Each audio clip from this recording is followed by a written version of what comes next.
함께 보실 하나님의 말씀은 요한일서 2장 12절에서 17절에 기록되는 말씀입니다. 한 목소리 같이 봉독하실까요? 시작. 자녀들아, 내가 너희에게 쓰는 것은 너희 죄가 그의 이름으로 말미암아 사함을 받았음이요. 아비들아, 내가 너희에게 쓰는 것은 너희가 태초부터 계신 이를 알았음이요. 청년들아, 내가 너희에게 쓰는 것은 너희가 악한 자를 이기었음이라. 아이들아, 내가 너희에게 쓴 것은 너희가 아버지를 알았으며, 아비들아, 내가 너희에게 쓴 것은 너희가 태초부터 계신 이를 알았으며, 청년들아, 내가 너희에게 쓴 것은 너희가 강하고 하나님의 말씀이 너희 안에 거하시며 너희가 흉악한 자를 이기었음이라. 이 세상이나 세상에 있는 것들을 사랑하지 말라. 누구든지 세상을 사랑하면 아버지의 사랑이 그 안에 있지 아니하니, 이는 세상에 있는 모든 것이 육신의 정욕과 안목의 정욕과 이생의 자랑이니 다 아버지께로부터 온 것이 아니요 세상으로부터 온 것이라. 이 세상도 그 정욕도 지나가되 오직 하나님의 뜻을 행하는 자는 영원히 거하느니라. 아멘.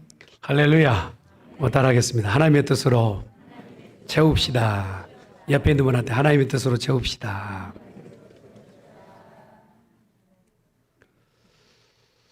요한 1서, 2서, 3서는 요한이 기록했죠. 네, 편지 쓴 목적에 대해서도 성경 안에 기록되어 있습니다. 먼저는 왜 기록했느냐? 죄사함 받았기 때문에 라고 얘기하고 있죠. 너희는 죄사함 받았다. 그리고 둘째로는 아버지를 알게끔 하기 위해서. 그리고 세 번째로는 너희가 악한 자를 이겼기 때문이다 라고 얘기합니다. 이걸 우리한테 대입을 시킨다면 성도는 우리 각자가 이제 성도로 불리지 않습니까? 죄 사함을 받은 사람들이 성도예요. 아멘. 그리고 하나님을 아는 자가 성도인 줄 믿습니다. 그리고 악한 것들을 능히 이겨내는 그런 위치에 있는 사람이 성도라는 것이죠. 죄 사함 받고 하나님을 알고 악한 자 마귀를 이기는 것, 이런 엄청난 위치에 있는데도 교회가 세상 가운데 영향력을 발휘하지 못하고 있다. 이건 조금 뭐가 문제가 되고 있는 것이죠. 교회가 성숙할 때 세상은 참으로 우러보고 영향을 받게 됩니다. 그리고 교회가 성숙하게 됐을 때 세상 가운데서는 많은 것들이 개선되게 되죠. 그러나 교회가 성숙되지 못하게 되면 오히려 상처를 주게 되고, 그리고 하나님께 영광이 되지 못하고 성숙되지 못한 그것 때문에 많은 이들이 매력을 느끼지 못하고 떨어지는 상황이 벌어지는 것이죠. 이미 하나님께서는 우리에게 놀라운 일들을 복을 허락하여 주셨음에도 불구하고 오늘날 이렇게 성숙되지 못한 것 때문에 교회가 핀잔거리가 되기도 한다는 거예요. 성장도 필요해요. 그러나 그에 비한 성숙도 굉장히 필요합니다. 성장과 성숙이 함께 간다면 그보다 더 값진 것은 없겠지요. 우리에게 성숙을 요구하고 있는 21세기 교회에 지금 요청하고 있는 띠은 뭐냐? 바로 성숙한 그리스도인. 성숙한 그리스도인을 다 기대하고 있지만 어떤 사람이 성숙할까? 어떻게 살아야 성숙일까? 라고 하는 것에 대해서 딱 잘라 말하기는 쉽지 않다는 거예요. 그래서 오늘 본문 속에 세상 속에서도 이러한 부분들이 이렇게 자라나는 모습이 있는 것처럼 믿음 안에서도 이런 단계가 있다라고 얘기해요. 그래서 성숙의 정도를 4단계로 지금 설명하고 있는 겁니다. 자녀의 단계, 아이의 단계, 그리고 청년의 단계, 아비의 단계라고 하는 이 4단계를 얘기하고 있죠. 자녀들아, 요한이 얘기해요. 그리고 아이들아, 그리고 청년들아, 아비들아, 이렇게 호칭하는 것은 우리가 그 안에 해당 사항이 있다라는 거예요. 여러분, 한 인생이 처음 시작할 때 아예 갓난아기부터 시작해서 장생에 가다가 청년이 이르러 노년에 이르기까지, 아비의 그 어떤 시절을 지나서 노년에 이르기까지 인생의 이런 어떤 큰 연줄이 있잖아요. 근데 믿음 안에서도 각 태어날 때가 있고, 그리고 장성하여서 아비의 역할을 하는 그런 단계가 있다라는 거예요. 성도들의 모임 가운데서 이러한 단계별로 각 과정을 제대로 거치지 못하고 성숙하지 못하면 교회가 세상에서 역할을 하지 못하는 오히려 천덕꾸리가 될 수 있다는 것이죠. 우리는 그래서 영적으로 생명도 얻지만 거기서 끝나는 것이 아니라 성장에 가서 성숙한 단계에 이르는 중앙교회 성도들이 되어지시길 간절히 축원합니다. 제가 볼 때 우리 중앙교회는 어느 정도 믿음의 수준들이 있어요. 그리고 또 어느 정도 격들이 있어요. 그래서 여기다가 믿음의 더 성숙도를 가미만 시킨다면 하나님께서 우리 교회를 통하여서 놀랍도록 역사하신다는 믿음이 있는 것이죠. 사도 요한은 자기가 썼던 이 서신 안에 내용 가지고 너희가 좀 자라나야 되겠다. 태어났다면 성장하고 성장했다면 어느 정도 연륜이 있는 그 과정까지 가야 되겠다라고 얘기를 하죠.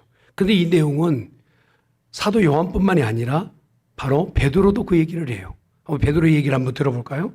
베드로전서 2장 2절에 기록되는 말씀이죠. 시작. 갓난아기들 같이 순전하고 신령한 젖을 사모하라. 이는 그로 말미암아 너희로 구원에 이르도록 자라게 하려 합니다. 자라게 하려 합니다. 어느 시점에서 멈춰 있는 것이 아니라 그 시점을 기점으로 해서 다시 자라가는 그러한 그리스도인이 돼야 된다는. 신앙은 멈춰 있는 게 아니라 방향과 목적이 뚜렷해서 방향성 가지고 진행해 가야 된다는 것이죠. 이것은 바울도 똑같이 얘기를 해요. 에베소서 4장 15절의 말씀이죠. 시작. 오직 사랑 안에서 참된 것을 하여 범사에 그에게까지 자랄지라. 그는 머리니 곧 그리스도라. 그러니까 신앙생활을 하면서 우리의 최종적 목적은 예수님 닮은 거예요. 할렐루야. 한번 따라합시다. 예수님 닮았어요. 자, 옆에 있는 분한테 이런 칭찬이 얼마나 좋겠어요. 집사님은 예수님 닮으셨어요. 시작. 어떤 분은 그래 지나가다 목사님 부처님 닮았어요. 그보다 저한테는 굉장히 언짢은 얘기가 없어요. 여러분 예수님 닮았어요. 할렐루야. 예수님의 장성한 분량에 자라기까지 너희는 자라나라는.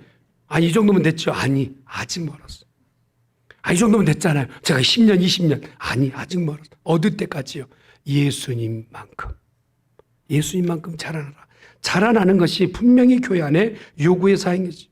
지금 어디쯤 자라고 있는지, 얼만큼 내가 서 있는지 그걸 구별해내는 게 굉장히 중요합니다. 성도는요 자기 자신을 몰라요. 그래서 거울에 비춰진 자기 모습과 자기 스스로를 자기를 보는 모습이 많이 다릅니다.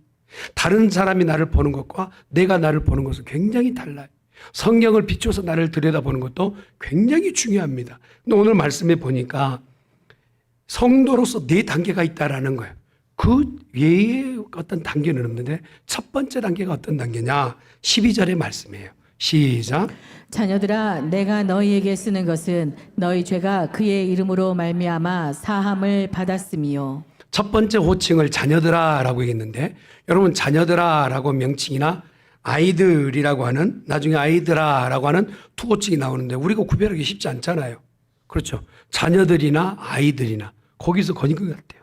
그런데 헬라어 원어를 이렇게 잠깐 들여다보면 이 성경 자체가 헬라어로 기록되어 있잖아요. 헬라어 원어에 보면 자녀들아라고 하는 단어에는 테크니온이라는 단어를 썼어요. 테크니온이라고 하는 것은 엄마 뱃속에 있다가 지금 갓 태어난 아이를 말해요. 지금 바로 태어난 아이. 그런 아이를 바로 테크니온이라고. 그러니까 지금 얘기하고 있는 것은 곧장 지금 태어난 아이. 예수님으로 인해서 지금 태어난 아이를 얘기할 때 자녀들아라고 얘기하고 있어요. 나중에 14절에 가면 그 단어의 아이들아라고 하는 단어는 단어 자체가 달라요. 뭐라고 썼느냐면 바로 파이디온이라는 단어를 썼어요. 파이디온이라고 하면 애들 그러니까 한 4, 5세 정도 되면 막 뛰돌아다니잖아요. 붙잡을 수 없는 그런 아이들. 그런 나이를 바로 파이디온 아이들아라고 하는 호칭을 썼다는. 막 태어난 아기에게 가장 큰 특징은 뭘까요? 어떻게 생각하세요?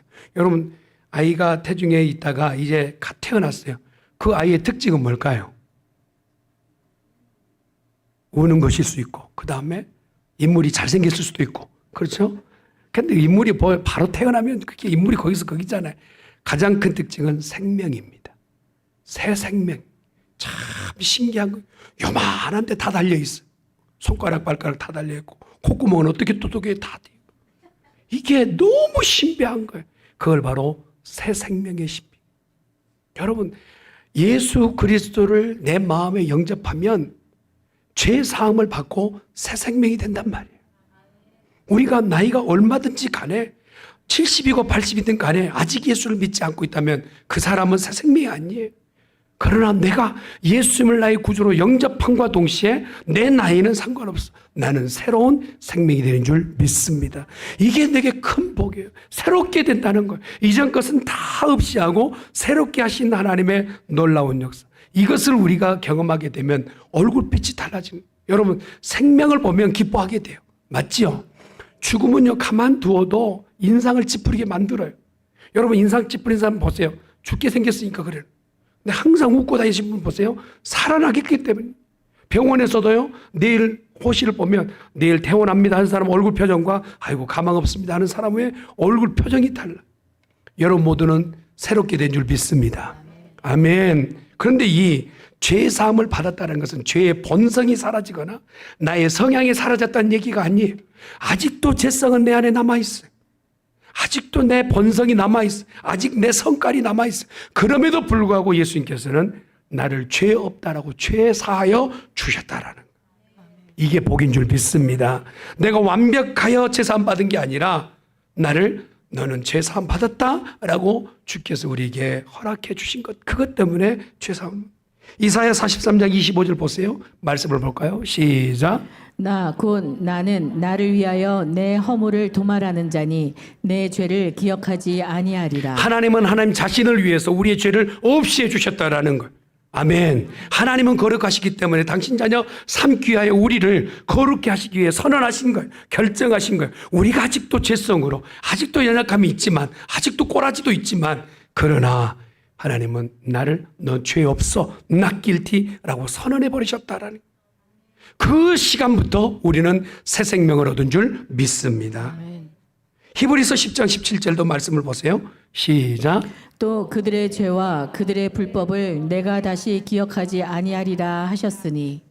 인생에 과거 없는 인생이 어디 있어요? 그럼 다들 과거 있어요. 한번 따라합시다. 과거를 묻지 마세요. 옆에 있는 분한테 과거를 묻지 마세요. 과거 없는 인생 어디 있어요?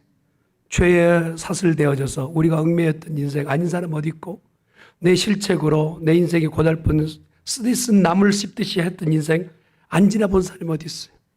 가시에 찔려서 신음하던 그 시기, 그 깊었던 쓰라리고 차가웠던 밤 지나보지 않은 인생 어디 있어요? 이 모든 시간들을 다 지날 때 주께서 찾아오셔서 우리에게 그래도 괜찮다, 너는 죄 없다 해주셨단 말이에요. 그 시간 우리는 새롭게 된 줄 믿습니다. 죄의 과거가 있음에도 불구하고 이것을 예수님의 보혈로 우리를 깨끗게 씻어주셨으니 우리는 말할 수 없는 큰 은혜를 받은 줄 믿습니다. 어떻게 우리가 이 죄가 용서받을 수 있는가? 생각해 보면 아이러니할 수밖에 없어요. 내가 한 것도 없고 주님 앞에 내가 해드린 것도 없는데 주께서 우리를 죄 없다 하셨으니 이해가 되지 않는 거예요. 그래서 그것을 이해되지 않는다는 말을 조금 세련되게 은혜입니다. 은혜라고. 여러분, 예수님께서 죄를 용서해 주셨는데 어떻게 그게 우리가 믿어지냐, 어떻게 아느냐? 마태복음 1장 21절 보니까 한번 볼까요? 시작. 아들을 낳으리니 이름을 예수라 하라. 이는 그가 자기 백성을 그들의 죄에서 구원할 자이심이라 하니라. 예수님 이름 자체가 구원자라는 뜻이에요. 이 땅에 예수님이 오신 목적 자체가 우리를 구원하러 오신 줄 믿습니다. 어떠한 억만 죄악 가운데 있다 할지라도 주님 우리의 죄를 씻겨내시고 우리를 구원하셨으니 다른 설명이 부과될 필요가 없어요. 첨가될 필요가 없어요. 예수님이 그렇게 하셨다면 그렇게 된 줄 믿습니다. 거기다가 사도행전 4장 12절의 말씀이 이렇게 말씀하세요. 시작. 다른 이로서는 구원을 받을 수 없나니 천하 사람 중에 구원을 받을 만한 다른 이름을 우리에게 주신 일이 없음이라 하였더라. 얼마나 놀라워요. 여러분, 세상에 많은 신적 존재, 누군가를 추앙하고 믿어야 된다고 말하는 종교들이 너무나 많아요. 그러나 그 중에 유일한 이름 예수만이 우리의 구원주가 되신다고 말씀하세요. 다른 이로서는 구원이 없다고 말씀하세요. 요한복음에도 기록되는 말씀에 나는 길이요 진리요 생명이니 나로 말미암지 않고는 아버지께로 올 자가 없느니라. 거기에 보면 정관사가 다 더가 붙어 있어요. Only way, only one way. 다른 길은 없다라는 거예요. 주님만이, 예수님만이 우리를 사망에서 건져내신 구원주인 줄 믿습니다. 그를 믿는 자는 새 생명을 얻게 된다. 그래서 예수님께서 인자가 온 것은 섬김을 받으려 함이 아니요 도리어 섬기려 하고 자기 목숨을 많은 사람을 위하여 대속물로 주려 하십니다. 값을 지불하시기 위해서, 죄의 값, 사망의 값을 지불하기 위해서 예수님이 이 땅에 오셨고, 그의 다른 이름은 대속물이 되셨다. 대속물의 뜻이 대신하여 죄를 속하여 주는 제물이 되셨다라. 예수님은 그렇게 하시기 위해 이 땅에 오신 줄 믿습니다. 그렇게 하여서 우리가 예수를 믿게 된 거예요. 고린도후서 5장 17절의 말씀을 보니까 이렇게 말씀해요. 시작. 그런즉 누구든지 그리스도 안에 있으면 새로운 피조물이라. 이전 것은 지나갔으니 보라 새 것이 되었도다. 아멘. 예수 안에 있기만 한다면 이전 것은 다 지나갔고 새 것이 된 줄 믿습니다. 우리는 새 생명 얻은 거예요. 맞습니까? 그런데 예수 안에 있다라는 그 개념이 뭐냐는 말. 교회 안에만 있으면 예수 안에 있는 건가? 아니면 어떤 장소가 예수 안에 있는 것인가? 우리가 궁금해요. 조금 더 명확히 했으면 좋겠어요. 예수 안에 있다는 것은 뭐냐? 요한복음 1장 12절이 이렇게 말씀해요. 시작. 영접하는 자, 곧 그 이름을 믿는 자들에게는 하나님의 자녀가 되는 권세를 주셨으니. 여러분, 예수님께서는 오늘 우리 심령의 밖에서 문을 두드리신단 말이에요. 두드리셔요. 근데 그 두드리시는데 여러분, 누군가 문 두드리면 여러분 어떻게 행동하시죠? 문이 없으시군요. 네. 뭐 헬기 타고 다니신가? 문을 두드리면 어떻게 해요? 누군지 확인하고 문을 열잖아요. 반가운 손님이 어서 오세요라고 얘기하는, 영접이란 단어가 그건 거예요. 문을 열고 주님 내게 오시옵소서. 할렐루야. 그래서 요한계시록 볼지어다 내가 문 밖에 서서 두드리노니 누구든지 내 음성을 듣고 문을 열면 나는 들어가 그는 나로 더불어 먹고 나는 그를 더불어 먹으리라 말씀하시. 오늘 이 시간 우리가 해야 될 것이 뭐냐? 마음의 문을 열고 주님 내 인생에 들어와 주시옵소서. 할렐루야. 그렇게 되면 새로운 인생이 될 줄 믿습니다. 이전 것은 지나가요. 오늘부터 새롭게 되어진다는 거예요. 아멘. 아멘. 사람이 새롭게 되는 거 쉽지 않잖아요. 그러나 예수님께서 우리를 이전 것은 처단하시고 없이 하시고 새롭게 하시는 줄 믿습니다. 여기에서 새롭게 된 우리들이요, 이제 성숙해져. 여러분 옆에 있는 분이 새롭게 된 게 보이신가요? 한번 당신은 새로워졌습니다. 한번 조금 이렇게 선언해 주세요. 새로워지셨습니다. 부부지간에 이런 얘기 나누기가 좀 쉽지가 않아요. 네, 그러나 선언해 주세요. 여러분, 새롭게 생명이 태어났다면 그 다음은 어떻게 해야 될까요? 그게 성경의 내용이에요. 14절의 말씀이죠. 같이 한번 봅니다. 시작. 아이들아 내가 너희에게 쓴 것은 너희가 아버지를 알았으며 아비들아 내가 너희에게 쓴 것은 너희가 태초부터 계신 이를 알았으며 청년들아 내가 너희에게 쓴 것은 너희가 강하고 하나님의 말씀이 너희 안에 거하시며 너희가 흉악한 자를 이기었음이라. 여러분, 여기서 아이들아 라고 얘기하면서 너희가 안다라는 단어를 썼어요. 안다라고 해서 이제껏 우리가 설교할 때 안다는 야다라는 단어를 제가 설명을 많이 했는데 여기서는 그런 단어가 아니에요. 여러분, 안다라는 개념이 경험으로 알아내는 것을 야다라고 얘기하지만 여기서 말하는 안다는 것은요, 여러분 부모가 서티피케이트 가지고 내가 너 낳았어. 그리고 난 네가 나를 부를 때는 아버지라고 불러 하고 출생증명서 가져다가 보여줘야 아버지라고 부르나요? 아니잖아요. 아이들은요, 본능적으로 엄마인지 아빠인지를 알아요. 그리고 먼저 엄마부터 입 떨어지면 엄마 그렇게 해요. 엄청난 말은 아니지만 부모에게는 너무나도 충격적이고 감사한 얘기. 그렇죠. 엄마라는. 여러분, 태어나서 새 생명 얻은 이에게 거기만 멈춰 있는 게 아니라 그 다음 단계가 필요해요. 영적 본능으로 하나님이 누구이신지를 인지하기 시작하는 거예요. 하나님은 만물 가운데 주인이시지만 그분은 내 아버지가 되신다. 할렐루야. 세상 어떤 이에게 가르치고 알려주어도 하나님을 아버지라고 불러보라 해도 그렇게 할 수가 없어요. 그런데 영적으로 새 생명 얻은 사람들에게 독특한 특징이 나타나는데 하나님을 시키지 않았는데도 아버지라고 부른다. 하나님은 아버지 되세요. 아멘. 그 다음 단계가 지금 아이들아라고 하는 단계가 아이들은 아버지를 안다고 얘기하는, 여기서 안다는 개념 자체가 본능적으로 아는 거예요. 여러분, 하나님은 우리에게 뭘 해주시거나 어떻게 해서 우리가 아는 게 아니라 하나님이 오늘 아버지 되는 것이 우리 가운데 정말 너무나 자연스럽게 믿어진 것을 복으로 받으실 간절히 축원합니다. 그래서 오늘 로마서 8장 15절에 이렇게 말씀하세요. 시작. 너희는 다시 무서워하는 종의 영을 받지 아니하고 양자의 영을 받았으므로 우리가 아빠 아버지라고 부르짖느니라. 여러분, 천사들은 절대 하나님을 아빠라고 부르지 못해요. 아빠가 아니거든. 아무리 강력한 능력을 가지고 있는 천사라 할지라도 하나님을 아빠라고 부를 수 없어요. 그러나 정말 허물투성이고 범죄한 인생인데 불구하고 하나님께서 우리에게 부여하신 권한이 있는데 우리는 하나님을 아빠라고 부를 수 있는 권한을 주셨어요. 아버지 하나님. 할렐루야. 아이들의 신앙의 수준을 표현한 안다는 이 단어는 아버지를 합법적으로 뭔가를 가르쳐서 아는 게 아니라 그냥 하나님을 아버지로 아는 수준에 이르게 되었다는.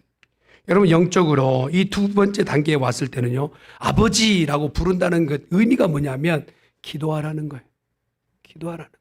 새롭게 생명으로 태어났다면 여러분, 태어난 아이도 이 새 생명의 특징이지만 두 번째 단계에 올라왔을 때 애들 아까 말했잖아요. 파이디온 정도 되면 4살, 5, 6살 정도 돼요.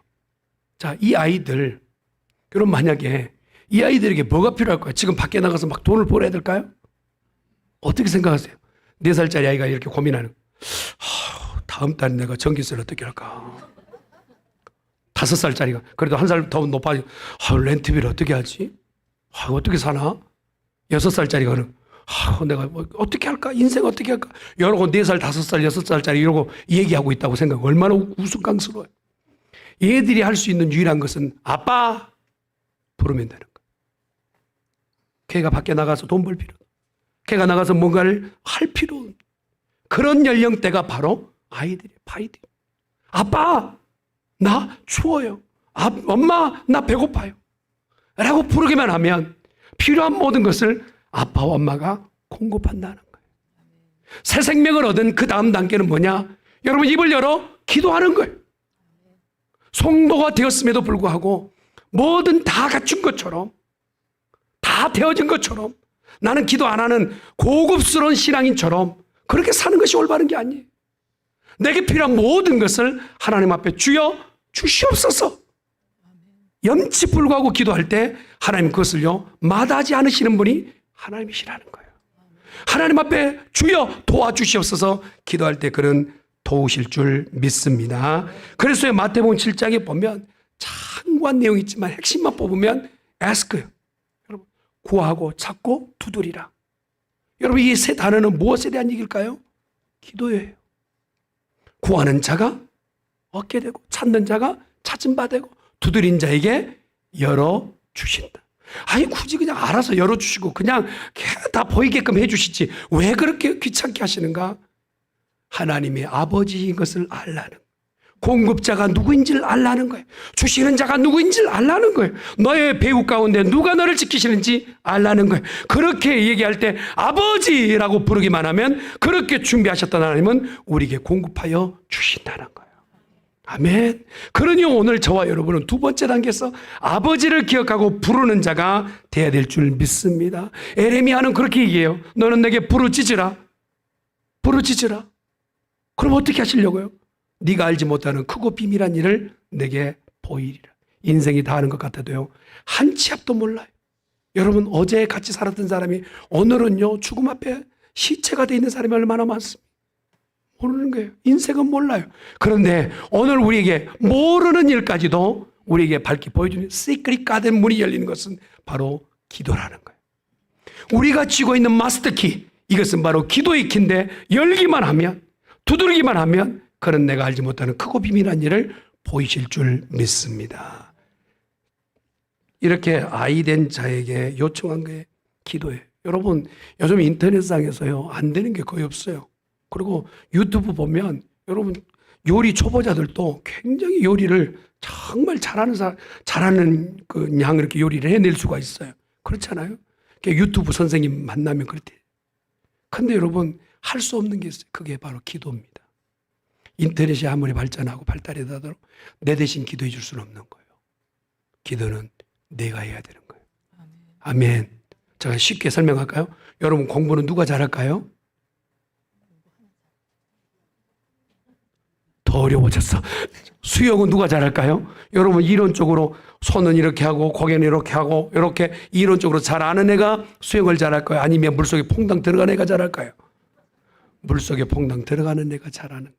맞아요. 기도는요, 이것저것 잴 것 없어요. 기도에 물속에 들어가는 거예요. 그리고 기도하면 하나님이 응답하실 줄 믿습니다. 공부도 마찬가지 아니에요. 어떻게 하면 잘하게 된다 아는 것이 중요한 게 아니라 그렇게 알고 해내는 것이 공부 잘하는 애들의 특징 아니겠어요? 오늘 말씀이 그거예요. 기도하라는 거예요. 여러분 새 생명을 얻었다면 그 다음에 아버지를 알고 아버지께 부르짖는 복된 우리 중앙의 가족들 되기를 예수님의 이름으로 축원합니다. 18절의 말씀을 보면 아이들을 향해서 경계하는 것이 있어요. 자, 말씀 볼까요? 시작. 아이들아, 지금은 마지막 때라. 적 그리스도가 오리라는 말을 너희가 들은 것과 같이 지금도 많은 적 그리스도가 일어났으니 그러므로 우리가 마지막 때인 줄 아노라. 아이들의 두 번째 특징은 뭐냐면 여러분 이렇게 막 에너지가 넘치고 아빠 엄마 부르는 것도 잘하지만 두 번째 잘한 건 뭐냐면 말을 안 들어요. 그렇죠. 여러분 4살, 5, 6살 혹시 자녀나 손주 있는 미운 몇 살이에요? 요즘? 7살입니까? 죄송합니다. 하여튼 시킨 대로 잘 안 하는 연령대가 그 나이잖아요. 성도들도 그러더라고. 시키면 절대 안 하는 부류가 있어. 그리고 또 시키면 안 하지만 하지 말라는 걸 또 찾아 하는 성도가 있어. 우리 교회는 없어요. 우리 교회는 없어요. 뭐 좀 하지 마라 하면 그걸 꾸역꾸역 하는 사람. 좀 해라 그러면 죽어도 안 하는 성도가 있는데 그걸 아이들이라. 근데 이게 그대로 둬버리면 나중에 시멘트 부어서 고착화되는 것처럼 적그리스도가 된다. 무서운 사람이에요. 왜? 예수님의 말씀에도 절대 안 하는 거예요. 순종하지 않고 복종하지 않고 하지 말한 것만 찾아하는 적그리스도가. 교회 안에는 멀쩡히 앉아있어. 그런데 그 사람 들여다보면 하나도 교회 지도를 따르지 않아. 내버려 두세요, 목사님. 나도 내 신앙에 칼라가 있어요. 건드리지 말라는 거예요. 이게 얼마나 무서운지 몰라. 교회 지도를 따르지 않고 말씀을 따르지 않겠다라는 이 아이들의 심정. 아이들 그렇잖아요. 알아서 한다고, 자기들 알아서 한다고. 알아서 어떻게 해요? 얻어 터지고 오거나 그렇잖아요. 오늘 보니까 아이들의 특징이 뭐랍니까? 아이들의 지금은 마지막 때라 적그리스도 오리라는 것을 말을 듣고 이것저것 분별 없이 성경 공부나 무슨 막 찾아다니는 거예요. 영뚱한 데를 찾아다니는. 그러다가 거기서 뭔가 잘못된 독포를 마시고 먹거나 해서 병들어 있는 상태들도 있고. 아이들의 특징. 이런 것에서 우리가 보호되려면 또 다른 단계로 성장해 가야 된다. 저는 우리 중앙교회가 성숙하게 가고 성장해 가는 교회가 되기를 간절히 축원합니다. 아이들이 분별력 없이 영적으로 이것저것에서 막 기웃기웃하는 그런 아이는요 절대 정상적으로 자라지 못해요. 그러나 그 지도 안에서 바로바로 자라게 되면 성장이 되는데 그렇게 잘 성장한 아이가 그 다음 말씀을 받게 돼요. 13절 14절 말씀 다시 읽을까요? 시작. 아비들아, 내가 너희에게 쓰는 것은 너희가 태초부터 계신 이를 알았으며 청년들아, 내가 너희에게 쓰는 것은 너희가 악한 자를 이기었음이라. 아이들아, 내가 너희에게 쓴 것은 너희가 아버지를 알았으며 아비들아, 내가 너희에게 쓴 것은 너희가 태초부터 계신 이를 알았으며 청년들아, 내가 너희에게 쓴 것은 너희가 강하고 하나님의 말씀이 너희 안에 거하시며 너희가 흉악한 자를 이기었음이라. 자녀들, 아이들, 그 다음에 청년이. 청년의 특징은 우리가 잘 아는 것처럼 강력한 힘입니다. 너무나 힘이 좋아서 애들은 그냥 이렇게 뭐든지 해낼 수 있는. 그래서 오늘 본문에 보니까 청년의 특징을 강하다, 승리한다 두 가지로 딱 이렇게 매듭을 지어놨어요. 그러면 이 힘의 근원이 어디냐? 어디서부터 이 청년들이 여러분 연령이 젊다고 청년이 아니라 믿음에서 청년을 얘기하는 거예요. 지금 믿음에서 청년. 우리가 늘 승리하고 늘 강할 수 있는 그 힘의 원천이 어디 있느냐 보았더니 말씀이라는 거예요. 할렐루야. 하나님의 말씀이 내 힘의 원천이 되는 거예요. 지쳐있고 넘어져 있었던 인생이 다시 일어나서 발휘하고 악한 영들에 대적하여 승리할 수 있는 그 근거는 말씀이라는 거예요. 그래서 다윗은 이것을 미리 감지해서 알고 얘기하는 거예요. 시편 119편 11절 이렇게 얘기해요. 내가 주께 범죄하지 아니하려여 한번 따라합시다. 주의 말씀을 내 마음에 두었나이다. 내가 이것저것 휩쓸리지 않고 범죄하지 않기 위해서 내 마음에다 주의 말씀을 두었나이다. 여러분, 동서거금을 막론하고 과거나 현재나 마귀는 얼마나 단순한지 몰라요. 똑같은 것으로 시험을 끼쳐요. 가지고 있는 육신의 정욕, 안목의 정욕, 이생의 자랑, 이 세 가지 거리 이상은 없어요. 그런데 첫사람 하와가 거기에 털커덕 걸린 거예요. 예전에도 선악을 알게 하는 선악과가 보였어요. 그런데 오늘 유독 유혹이라는 것에 매어 그것을 바라보니까 보암직도 하고 먹음직도 하고 지혜롭게 할 만하다. 세 가지가 다 들었어요. 먹음직만, 육체의 정욕이 먹고자 하는 거예요. 그 다음에 보암직도 했어요. 안목의 정욕. 그리고 여러분 지혜롭게 해봤자 두 사람 사는데 거기서 거기잖아요. 뭘 지혜를 자랑. 그런데 유혹에 넘어가서 이생의 자랑. 이 세 가지 유혹에 덜커덕 걸려서 인생이 죄가 시작된. 그러나 이 죄를 매듭지 했던 분이 계시죠. 예수님께서 똑같은 유혹에 지금 당면하셨어요. 돌 갖다 떡 만들어봐. 육신의 정욕이죠. 먹을 수 있잖아요. 그러나 그 먹을 수 있는 것을 거부하고 주께서 신명기에 주셨던 말씀대로 사람이 떡으로만 살 것이 아니라 하나님의 입에서 나오는 말씀으로 살지니라. 할렐루야. 말씀이 그 마음에서 검이 되어 나오는 거예요. 마귀가 1절, 두 번째로 높은 곳에 가서 세상을 보여주고 화려한 것을 보여주고 그 육신의 안목과 그리고 이생의 자랑 모든 것들을 말씀으로 물리치신 주님. 여러분, 청년이 강력한 힘을 발휘하려면, 믿음의 청년의 시기를 맞이하여서 그 힘을 발휘하려면 말씀을 늘 마음에 품고 사는 성도가 되기를 간절히 축원합니다. 아멘. 셋째, 마귀가 항상 이생의 자랑을 나타내기를 원하죠. 그런 모든 것들을 이겨내야 돼. 개혁자였던 종교개혁자들 루터는요, 사람이 가지고 있는 유혹이 연령대별로 있다는 거예요.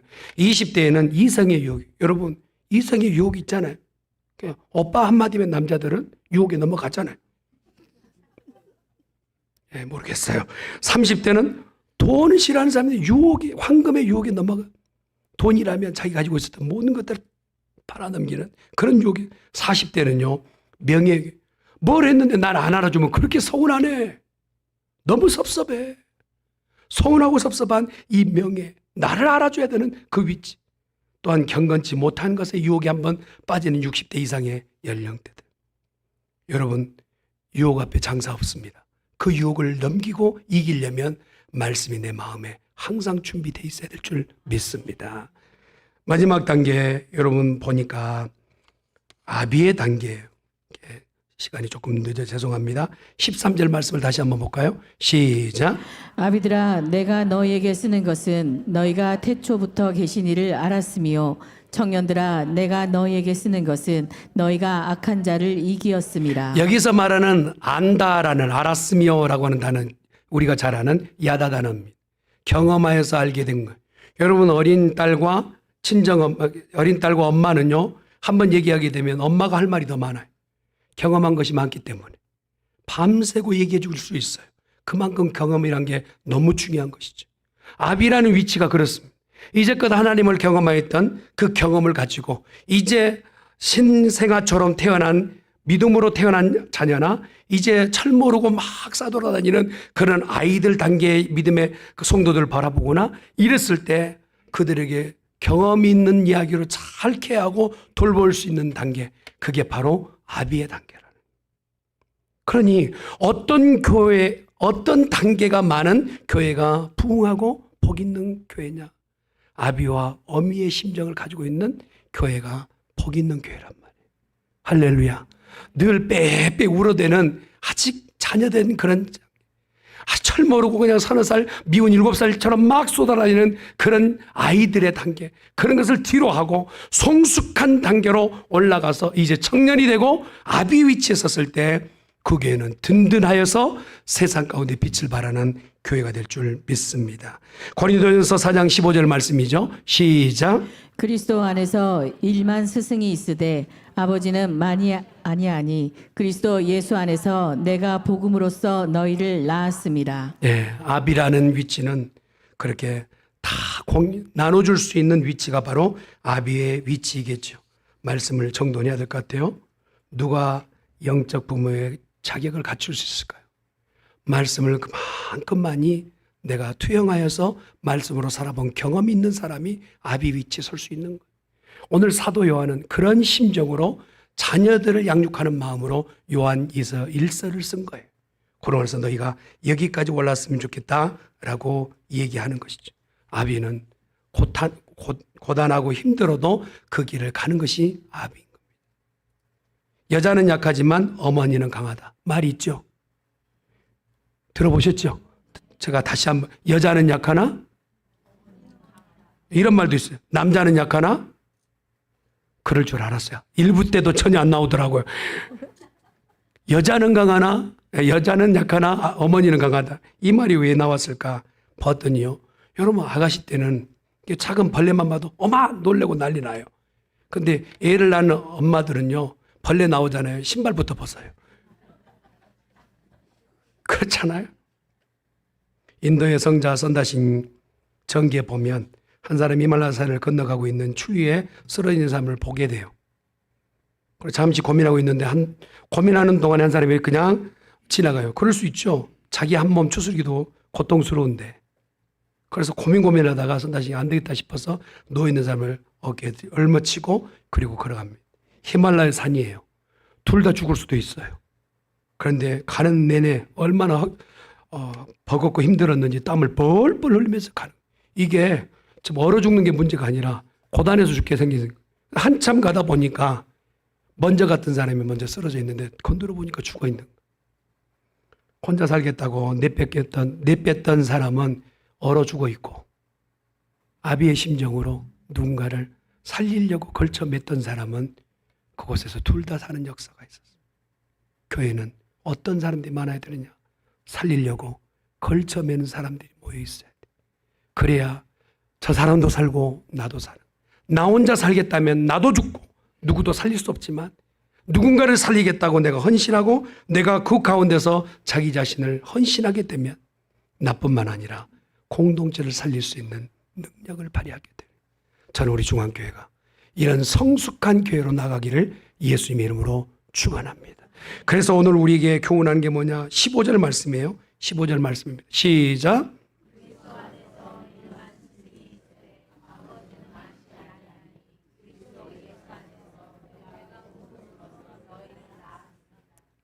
여기에 우리 중앙교회는 아버지가 많고 어머니가 많은 교회가 됐으면 좋겠어요.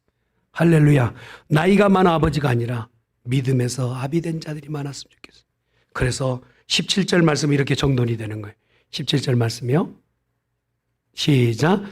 이 세상도 이 정욕도 지나가되 오직 하나님의 뜻을 행하는 자는 영원히 거하느니라. 하나님의 뜻을 행하는 자는 영원히 거하느니라. 아멘. 어느 단계에 우리가 서 있는지 자기 자신을 점검하세요. 그리고 이제는 성숙해 가야 되지 않겠어요? 중앙교회가 규모만 커지는 게 아니라, 건물만 커지는 게 아니라 진짜 이 안에 있는 성도들이 성숙하여져서 하나님 보셨을 때는 정말 이곳에 내 마음에 합한 자들이 모였다라고 칭찬하는, 칭찬받는 우리 중앙의 가족들 되기를 예수님의 이름으로 축원합니다. 아멘. 기도하십시다. 전능하신 여호와 하나님 아버지, 감사합니다. 오늘 교회 안에 우리들이 어디에 서 있는지, 수요가 늘어 성장하는 것만 바라보는 것이 아니라 성숙하여져서 세상에 영향력을 미칠 수 있는 교회의 성도들 되게 하여 주시옵시고, 내가 어디에 서 있는지 자기 자신을 검증하게 하시고 그 다음 단계를 향하여 더 진일보할 수 있도록 역사하여 주시옵시고, 교회가 기도하는 자리, 아버지 기도가 말씀 듣는 자리, 그 말씀 듣고 순종하며 헌신하는 자리까지 나가게 도와 주시옵소서. 예수님의 이름으로 기도드리옵나이다. 아멘.